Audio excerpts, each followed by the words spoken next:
Yeah. It, You and I've had a debate or two, haven't we? Or one. Yeah, so Oh. when you got to see me, it was really like, okay, I'm coming and here's what we want, so what do you have to offer? What have you worked with?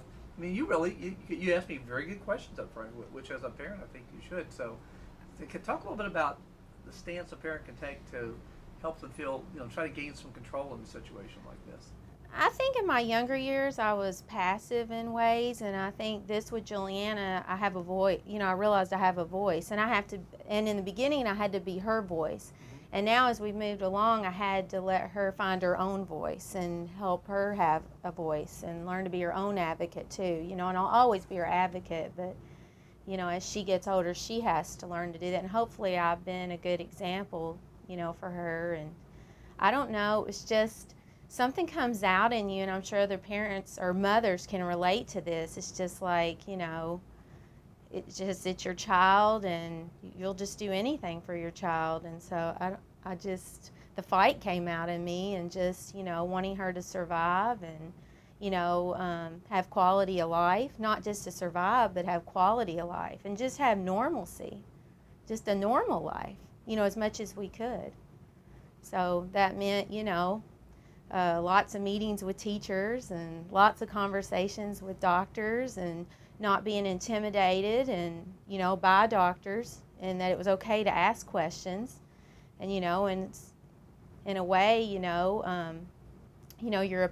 you're like a customer, with the doctor. I mean, it's okay to like ask questions. I think sometimes people are intimidated, and maybe I was in the beginning, but then I realized that they're just human too. And we had a doctor that had a child with cancer, so that he understood it as a parent. So we have a good relationship because he understands it as a doctor, and as a parent. So Wow, yeah, yeah, and I like that way you kind of humanized it. yeah. These aren't intimidating icons out here. They're real people who have important jobs. And we have the right to ask questions. I Mm-hmm. mean, these are our children, I mean, we have the right. Mm-hmm. So it's okay, I mean, you got to get over that. And I think I did early on, and it's been good for Juliana, Mm-hmm. you know. Mm-hmm. Mm-hmm. Yeah. So, and I don't think we ever walk away and feel like, we didn't get questions answered or, frustrated. It helps you not have those feelings. Mm-hmm. Mm-hmm. Fantastic. I like what you had to say about you can't do it all for her, protect her.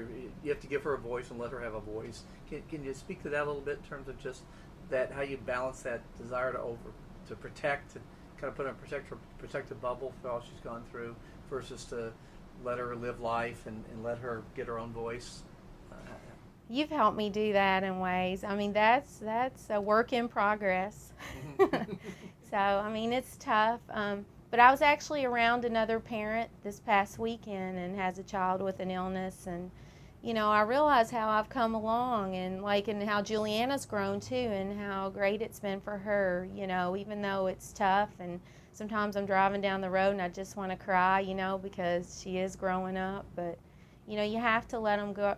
You have to let them go, and you have to let them make some mistakes and learn. We all do, even if you don't have a chronic illness or cancer. We all have to, grow and make mistakes, and she's no different. And that's how she'll learn to survive mm-hmm. past the cancer too, and just survive life. Mm-hmm. So, Mm-hmm. and I had to realize that. Mm-hmm. Even though I struggle with it some. Her dad's worse than me, though. Oh. Men don't cope with it as No, well, do no, they? she's still little girl to him. Guess she always will be.